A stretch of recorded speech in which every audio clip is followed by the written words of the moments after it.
All right, we are back with the college football recap, breaking down the national championship game to end off the season and end off the very first iteration of the 12-team college football playoff.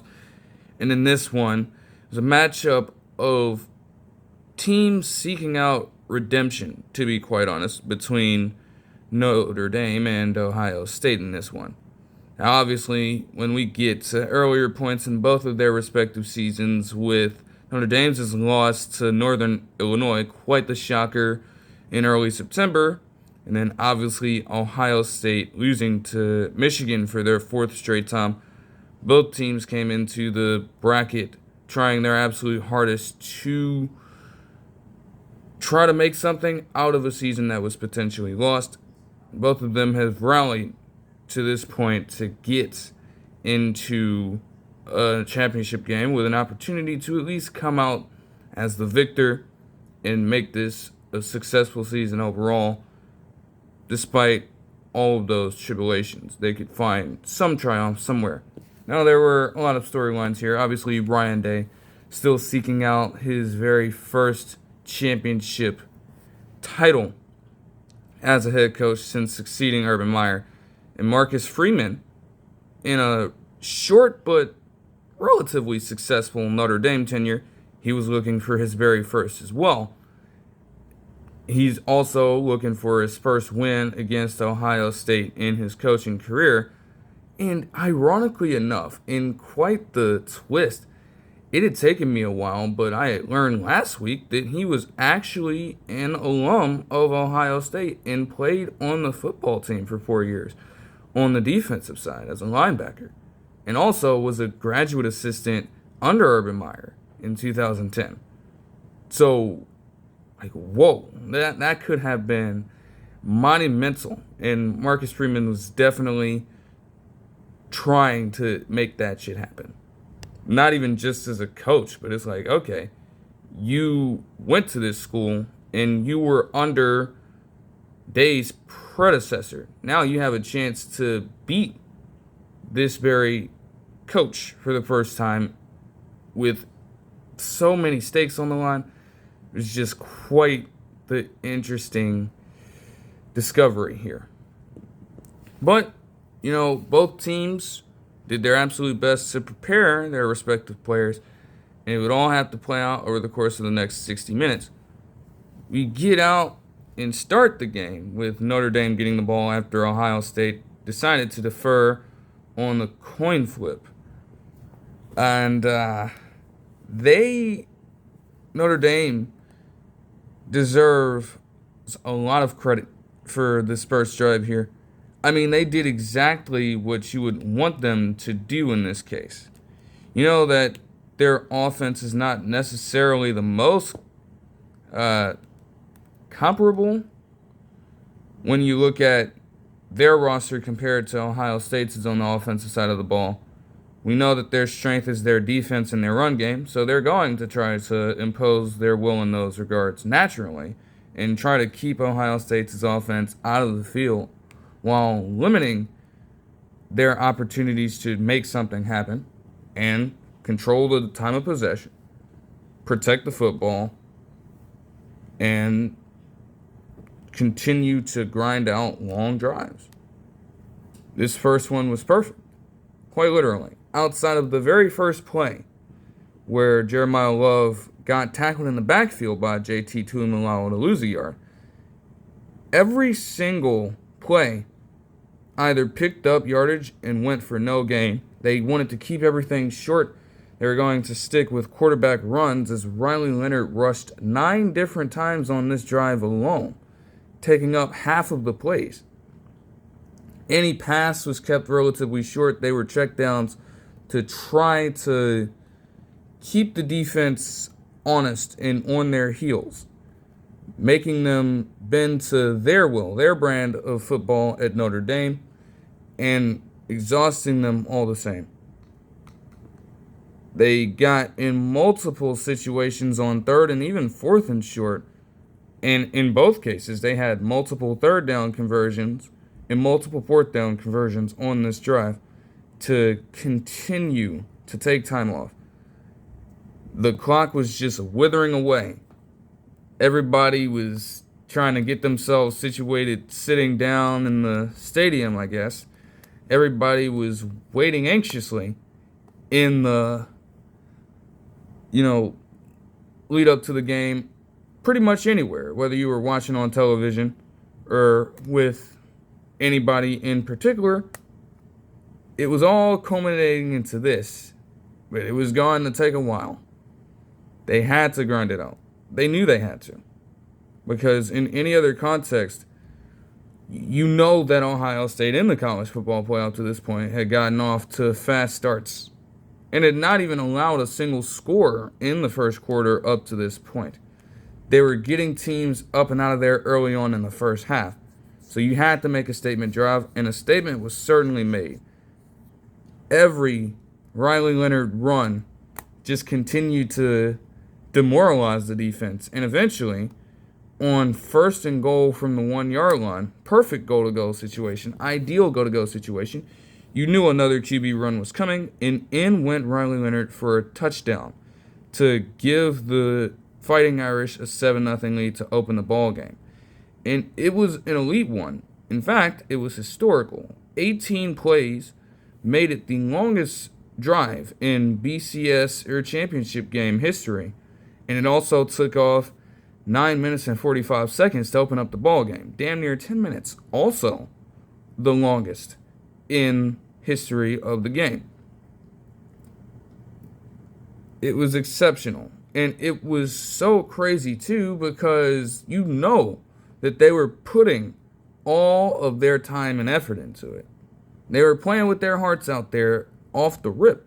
I mean, quite literally, they reported on the broadcast that Riley Leonard was stumbling over to the sideline after they cut to the initial commercial break, and he was also throwing up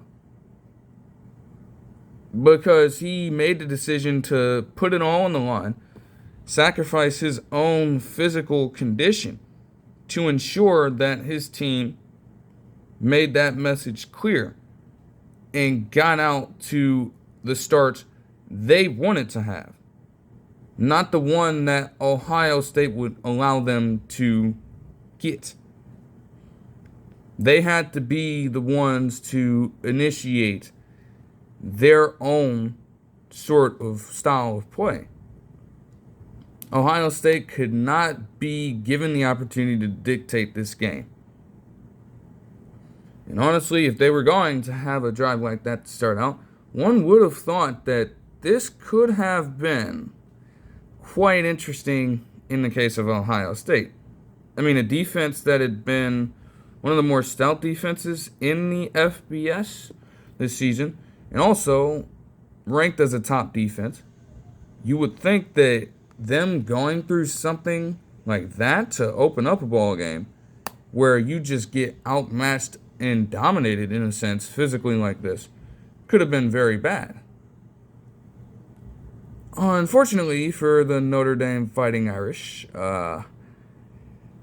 Ohio State would respond with 31 unanswered points.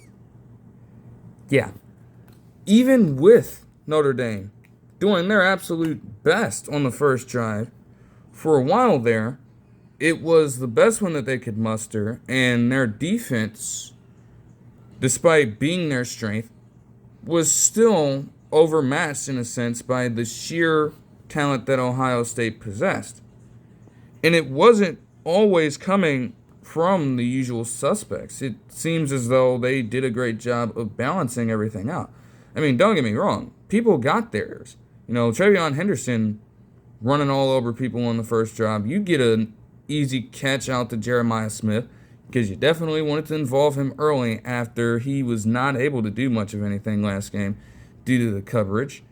G. Scott Jr. got a catch in. Quinshon Judkins even got a 15-yard catch in to bring the Buckeyes into Notre Dame's 30 on this drive. Now, the one negative play here was a sweep, I believe, jet sweep to Jeremiah Smith. They snuffed it out perfectly, and Xavier Watts was able to make the tackle in the backfield. Watts is regarded as one of the top safeties in college football. So that's certainly a good play, and he would have another favorable one later on. Even then, in spite of all that, Will Howard and Emeka Egbuka would connect on a catch before a very smart play call would be called to open up the scoring for Ohio State on this particular drive. Now, on it, when you look at the replay, you see that cornerback Christian Gray for Notre Dame saw that Jeremiah Smith kind of stamped his foot down to signal something. If you're a defender, that's going to tell you that clearly something's off. And Gray was trying to get somebody over there to guard him because he recognized that something fishy was up. And unfortunately for him in this context, they were in man coverage. He was not given that assignment. I kid you not, nobody else even accounted for Jeremiah Smith out there. And they got the play off as everybody went to the left. Jeremiah Smith initially went in motion and went right back out to the flats for probably the easiest touchdown of his life to this point in his football career. That would tie up the ball game, and now the trouble would begin for Notre Dame offensively, as they would not be able to get ahead of the sticks on this particular drive, and it seemed to be a theme for them over the course of their scoreless drought. I mean, you get an incomplete pass here, and then you also get a false start, so that backs you up completely. Now you have to play a brand of ball that's completely out of your element, and it subsequently screwed them over. So they would have to punt here, going on a 3-and-out. Now on this next drive for Ohio State, Emeka Egbuka would start out with a run for 13 yards on a pretty good play call, but Will Howard also just kept it going, and not just in the passing game, but he started to use his legs a little more. For whatever reason, early on, it didn't seem like Notre Dame wanted to account for him in that aspect at all, as if he wasn't terrorizing opponents at Kansas State with his legs, and if he didn't have 9 touchdowns on the ground coming into this ball game. You know, he's not necessarily like the fastest dude, but he has the frame to impose his will in that aspect. So why wouldn't you want to account for him? I'm not sure. Nonetheless, as they continued to drive down, Quinshon Judkins would eventually get in on a 9-yard touchdown run after stifling Osbury in the backfield and bringing the lead to a 14-7 one for Ohio State. Notre Dame would go through similar troubles here. They didn't necessarily get behind the sticks, but after an incomplete pass, you would then see a sack fumble, and eventually that would back them up. They would be forced to punt yet again, giving Ohio State another drive at the end of the half, and we know exactly what could happen there. On a 12-play, 80-yard drive, Will Howard would continue to complete pass after pass before finally throwing his first incompletion. Now, to that point, he had completed 15 consecutive passes dating back to the Texas game, and he had also completed his first 13 passes. This incompletion was still off of a truly elite pass. I mean, Xavier Watts made another solid play, but Travion Henderson also had a fair shot at the ball. You literally can't put that in a better place if you tried, and that's a good running back up against a good safety trying to fight for the ball and fight eventually to win a national championship. This is a good battle overall. Xavier Watts got the better of Henderson on that play.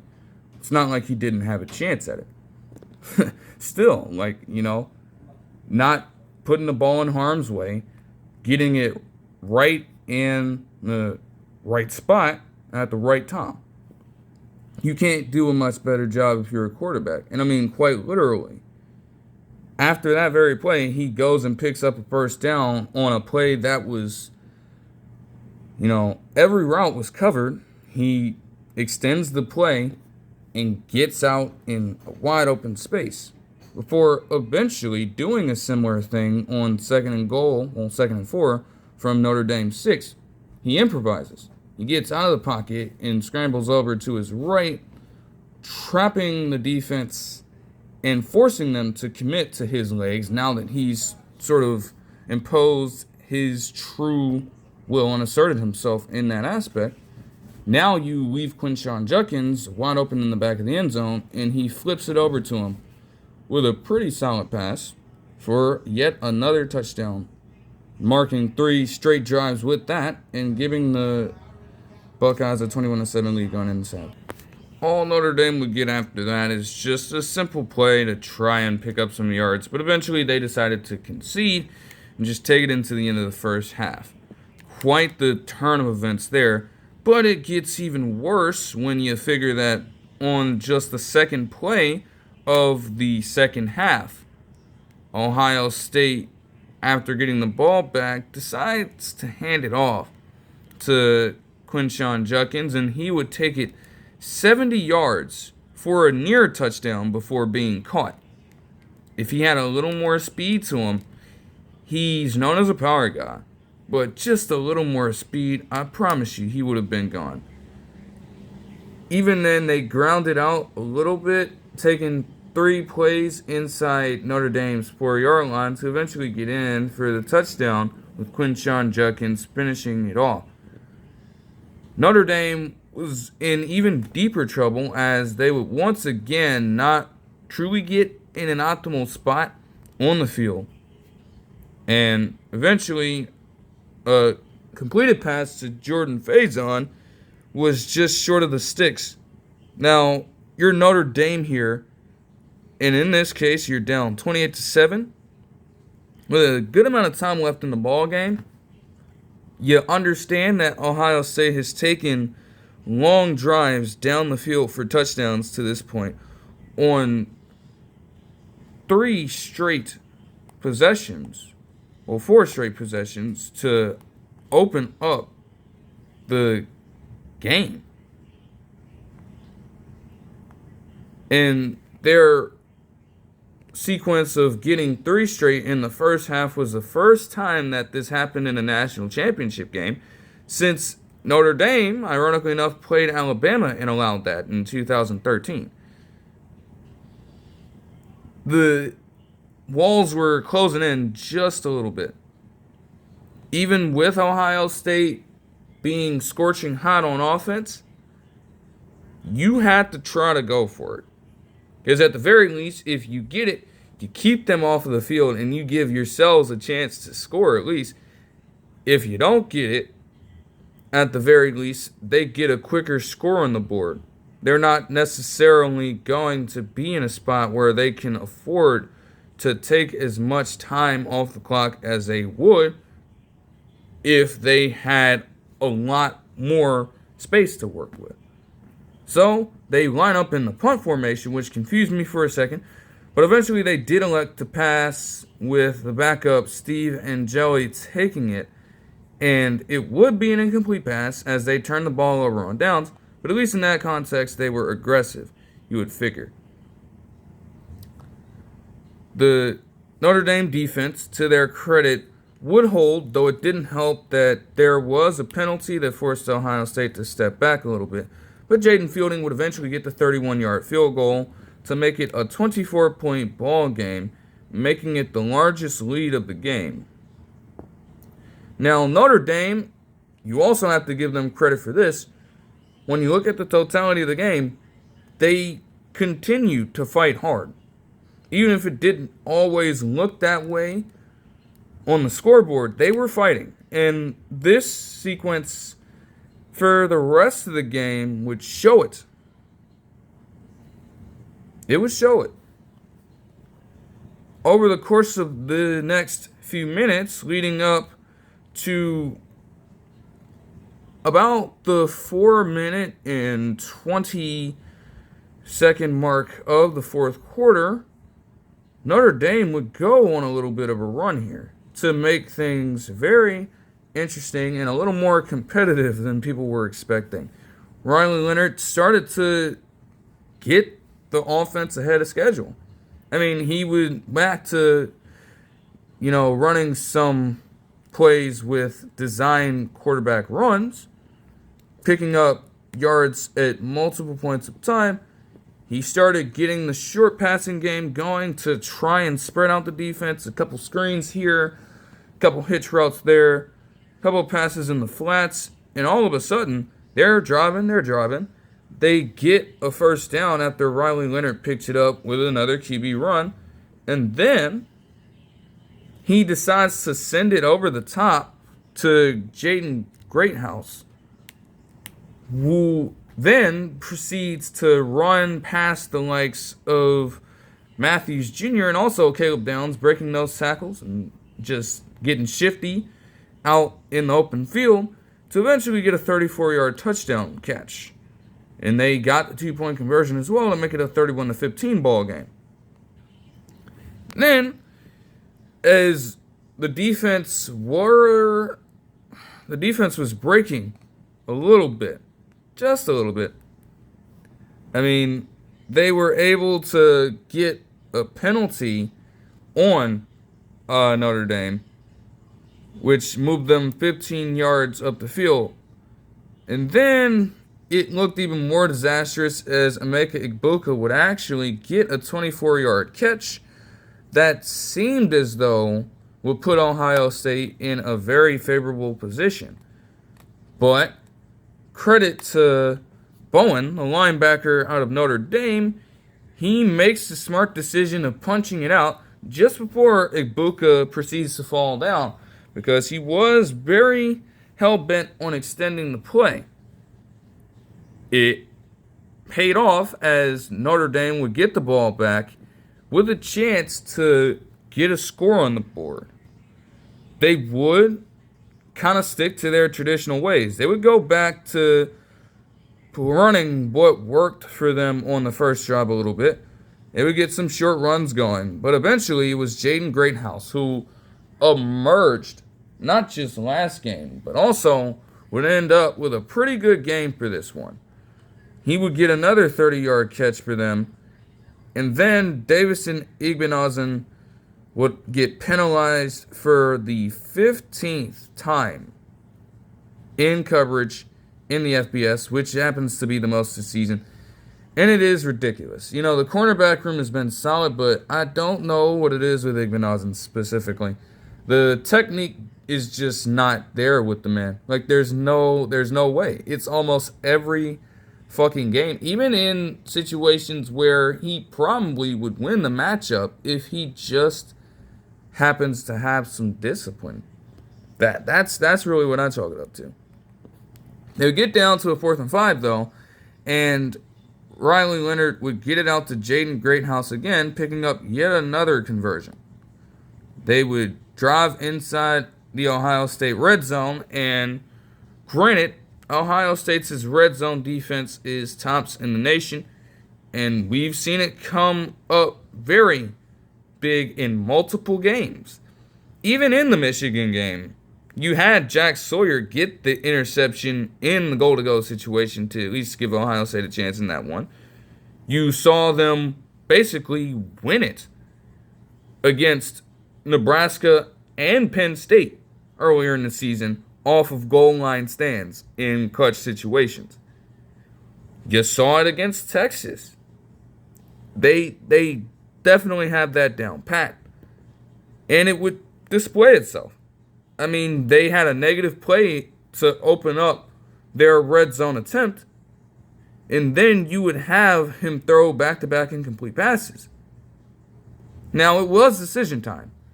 Yet again, you need as many points as you can get. Touchdowns are optimal, and you're going to need 2-point conversions as well. 16 points is a lot to get in this time span. Similar situation. If you go for it, you have a better chance of getting a touchdown. And if you miss it, there is risk of allowing Ohio State to continue to grind out drives. At this point, there's only 9 minutes and 33 seconds or so left in the game. There's not a lot of room for error here. But at the very least, you've got to go with the decision that would give your team the fighting chance to at least compete. Instead, they decide to kick the field goal, which I was against. I didn't completely understand it. I do recognize that it would have made it it would still be a 2-possession game at that point. And I don't know, I figured that you needed as many points as you can get, even if, you are struggling against this Ohio State red zone defense.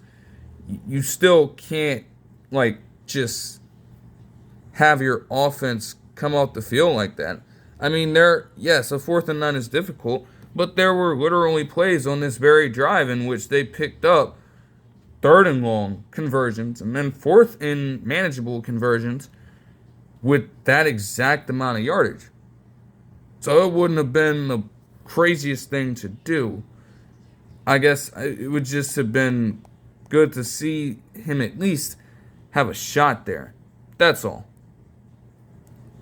And, you're going into that decision thinking that you can get points out of this. It's a chip shot field goal. Instead, one of the cruelest things happens.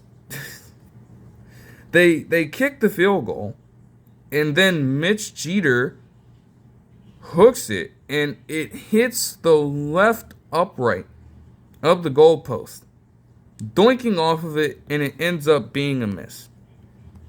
One of the roughest situations you can be in.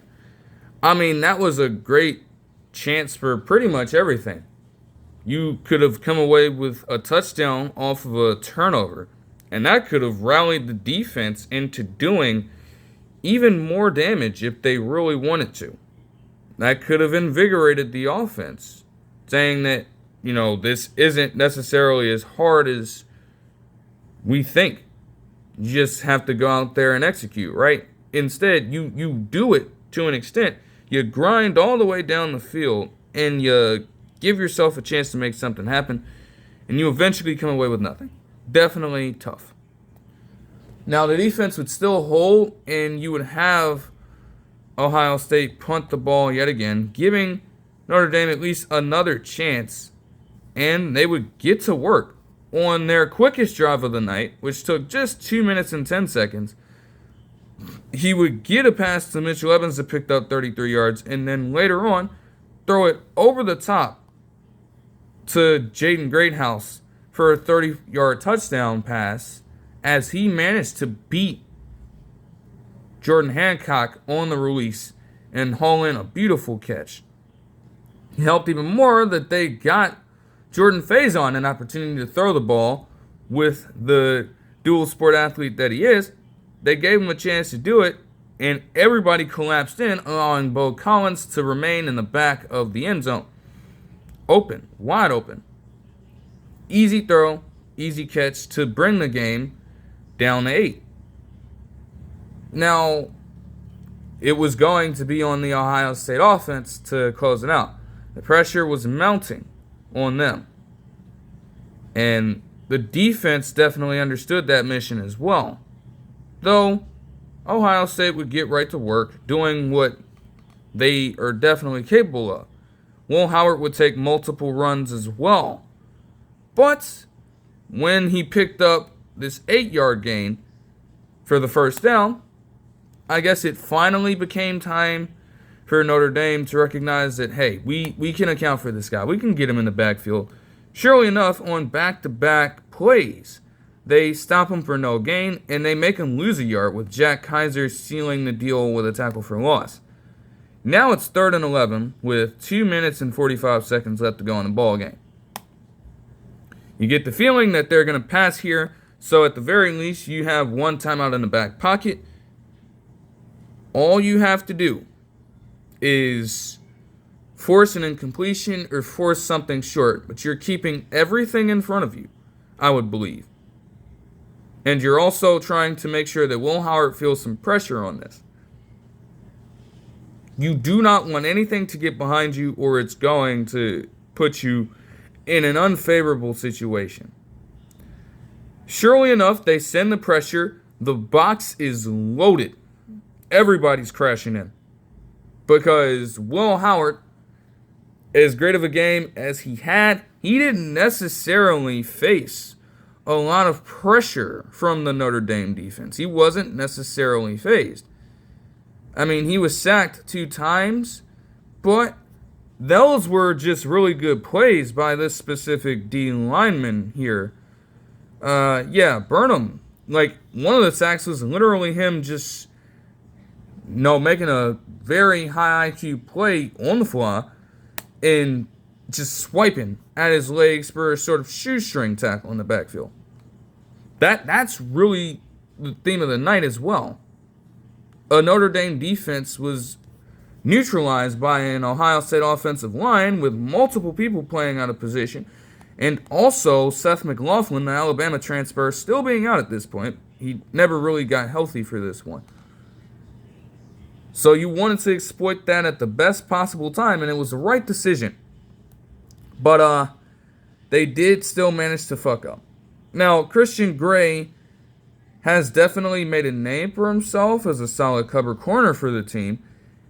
But they decided to have him on an island with no safety help against none other than Jeremiah Smith on the outside. And Will Howard is able to see dissected in real time that they're running man coverage, that there's no safety help on the outside. So he knows what to do as soon as the ball is snapped. He takes a second, he lets Jeremiah Smith get his release in order, and he chucks up a bomb down the field. And surely enough, the great freshman in Jeremiah Smith gets the reception and runs for a few more yards, getting inside Notre Dame's 10-yard line after a 56-yard reception. And that effectively sealed up the ball game, where Jaden Fielding from there could kick a field goal with just 29 seconds left. Riley Leonard and the guys did decide to run a couple more plays to try to close out the game, but it was done by that point, as different Ohio State personnel and such were storming onto the field, confetti falling, and Ohio State was able to get the win 34-23. Hey, all I gotta say is, when you get into a situation like Ryan Day's in following up Urban Meyer, you have expectations to do both of these things eventually. You gotta beat Michigan. You have to beat Michigan. And you have to contend for a national championship. Now, he did do that in his second season under, with the program, but it did not pan out well. They got boat raced by Alabama in that one. In quite literally one of the more forgettable national championships. But he got it done. He finally got at least one of them, despite everything that led up to it over the course of his tenure. Yes, his 70-10 record to this point is one of the best for a head coach in terms of win percentage, with a minimum of 50 games all time. And this is no joke. He's literally up there in third place with this record, along with the likes of legendary head coaches like Walter Camp, Notre Dame's Newt Rockne, and also Notre Dame's and Boston College's Frank Leahy. Like, that is greatness. We are talking about college football history here. Those guys are synonymous with tradition. And a person like Walter Camp, like, he's literally got an award named after him, regarded as one of the best of his time. That is definitely historical right there. Like, you gotta love that, man. It's crazy stuff, man. It is insanity. And you gotta think about it too. Like, Ohio State is definitely a program with rich tradition. But again, you look at those three coaches, they came from Notre Dame, a couple of them. You got Boston College in there, and you also have Stanford in there. And then you have the guy from Ohio State asserting himself as one of the best in terms of, getting off to this kind of start. It's immaculate stuff. Will Howard would also have a tremendous game and truly, I think, personally, wake people up and show them on a national setting exactly what he is capable of. Coming in from Kansas State wasn't necessarily regarded as a good quarterback per se. I guess some people just deemed him as average. And again, he had to, the reports were that he was competing for the starting spot with Devin Brown. You couldn't just come in there and expect to take it. Because even if Devin Brown were to get it, even he would be faced with similar things. Because you got other quarterbacks and other recruits on the docket here. So you're not going to have a lot of time to try to ease people into things at a program like Ohio State. And even at a program like Notre Dame, in a sense, you got to work for it. And surely enough, Will Howard was able to do that. There were some very rough patches over the course of the season. And after a just down game for him against Michigan in probably his worst match of the season, he goes on a tear in this college football playoff. Even with the interception against Texas, his completion percentage was just high in pretty much every game. He delivered the ball on time for the most part. He made timely plays with his legs on a consistent basis. And ultimately, when you're trying to be a distributor of the football, you want to make sure that everybody is getting fed, especially your star players. And in the most important moments, especially in these last two CFP games. We can talk all day long about them beating the shit out of Tennessee and beating the shit out of Oregon and getting revenge in that game. We can talk about how great he played there. But in reality, it's moments in these past couple of games that truly define a player's legacy, not just in a particular season, but we're talking about for general college football careers even. And obviously, as far as the season goes, it will definitely stand out as a moment in time. But for the arc of Will Howard to come from Kansas State and become the first transfer quarterback since Cam Newton did it in 2010 with Auburn to win a national championship in this way, in the longest college football season to date, with a 12-team bracket, and it's not just the fact that you went through a 12-team bracket. All of these opponents are tough opponents with stout defenses, with respectable offenses, and all of them, even with the Texas and even Notre Dame to an extent, games coming close, all of them were won by double digits. Every single one. He left nothing up to chance. He put it all out there, wanted the pressure even to an extent. He heard all the noise over the season and decided to put it all on himself, put the team on his back, and surely enough, they got the victory here. With him completing 81% of his passes, which actually set a national championship game record. He had 231 passing yards in this game with 2 touchdowns and, again, 17 of 21 completion. The rushing game, they dominated Notre Dame's defense. And again, a lot of people forget that with all this talent, when they want to, Ohio State can definitely impose their rushing attack as well. They can assert themselves in the rushing game.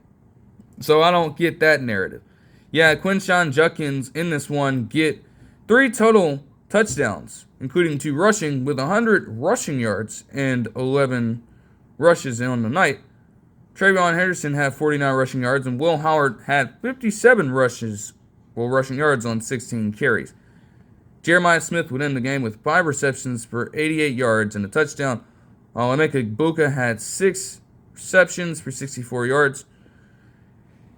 And with that as well, again, talking about the rushing game here, they had 214 rushing yards combined on the night.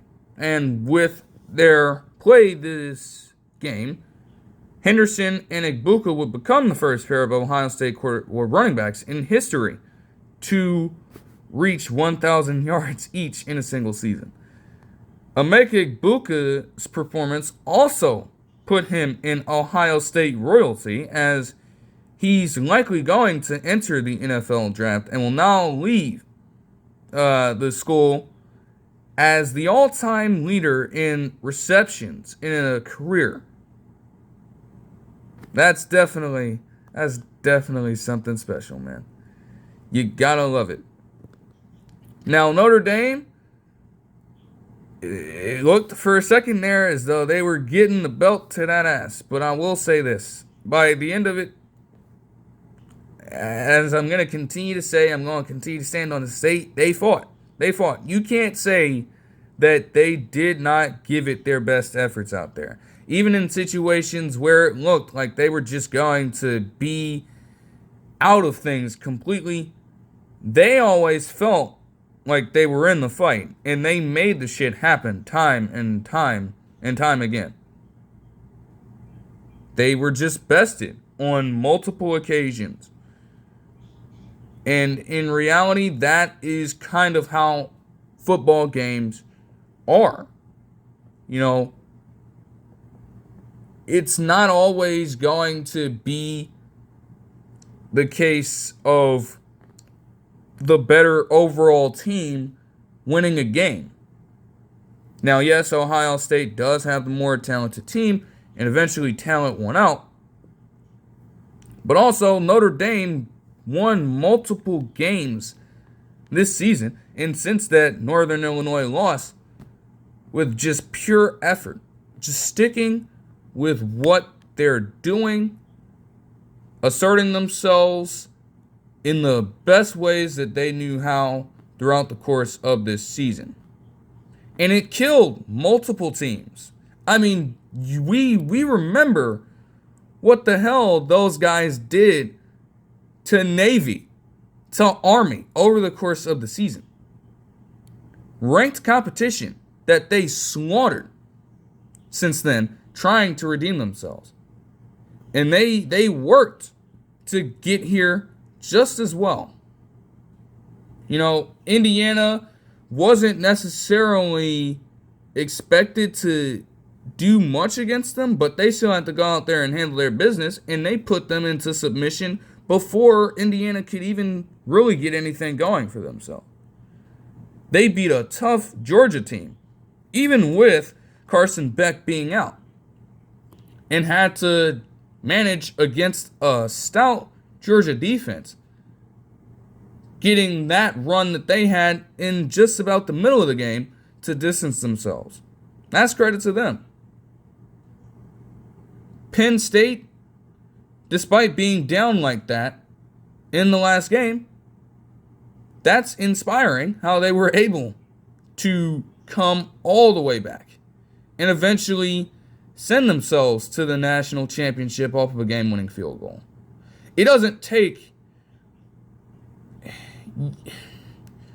no truly terrible college football team is going to have that happen. I'll say that. Even if the talent didn't necessarily match up at times, they are truly comprised of people who just work hard and want to earn their place among the greats in the game. And certainly among the greats at their school. Like, some of these players are 5th year, 6th year, I think even 7th year seniors, coming back, returning to try and get them to victory. And they got close. They got very, very close.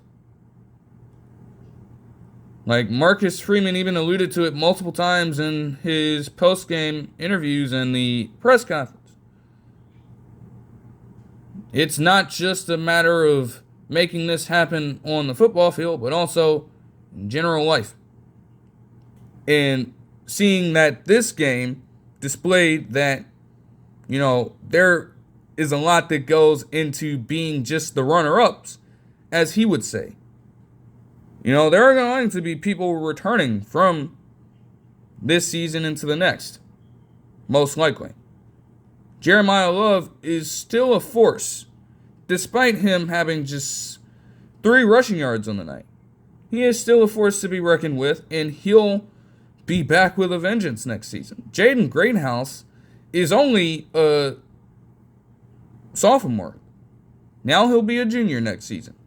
And his numbers have increased every single year he's been there. Look out for him. In the big moments, he stepped up huge, despite having a sort of lackluster season. And that defense will remain stout. They're going to find some very quality players, most likely in the portal, most likely through recruiting, to fill some of these spots that will be made vacant by the absence and departure of some of these other players here. And Riley Leonard, through it all, played well in totality. So you have to give Notre Dame their respect here. I mean, for him, 255 yards, 2 touchdowns, 71% completion. That's a very good game. They had more 4th down conversions. They were gutsy in their approach to try to limit Ohio State. And for just a little bit, it did pan out. And he gave themselves a fighting chance. That's all any team can really ask for in this stage. But when you look at it, though Riley Leonard had a great game, this game did ultimately come down to one thing: winning the line of scrimmage. And when you look at it from that approach, not only did Ohio State have 9 3rd down conversions out of 12 different attempts, but they also defensively managed to completely limit Notre Dame's rushing attack. A rushing attack that accounted for 52% of their offense over the course of the season, that accounted for the majority of their touchdowns scored over the course of this season. In this game, outside of Riley Leonard's rushing touchdown and outside of his 40 rushing yards, not much happened. As a whole, Notre Dame runners combined for 57 yards on 25 carries, just an average of 2.3 yards per carry. You wanted to impose your will and you wanted to try to grind things out. And normally, this number would be a lot higher if they managed to get ahead of schedule. But again, as soon as they started to get out of their element, they would try to go back to the rushing attack, but Ohio State seemed to be ready for it after the gashing they took on the first drive defensively. Still, it was a hard-fought battle through and through. It was not at all a blowout. Notre Dame is not at all a scrub football team like some people might be trying to say. It's ridiculous. But at the end of the day, Ohio State would get the victory, with them now having the most wins in a single season against AP Top 5 competition with 5, breaking the tie with other esteemed competition like Notre Dame's championship roster, like LSU's 2019 squad, well esteemed. Will Howard will also be the most accurate quarterback against man coverage in the nation, along with this game. He has 69% completion in that situation with a perfect 10-0 touchdown to interception ratio. They also detailed that he had 10 of his interceptions thrown against zone coverage. So, droughts were going to be broken at some point. It had been 36 years since Notre Dame won theirs, but ultimately, Ohio State won not only the very first CFP iteration with a 4-team bracket, they now win the very first 12-team iteration. So, that'll do it for this one. I hope you guys enjoyed the video, and we'll see you guys in the next one. Peace.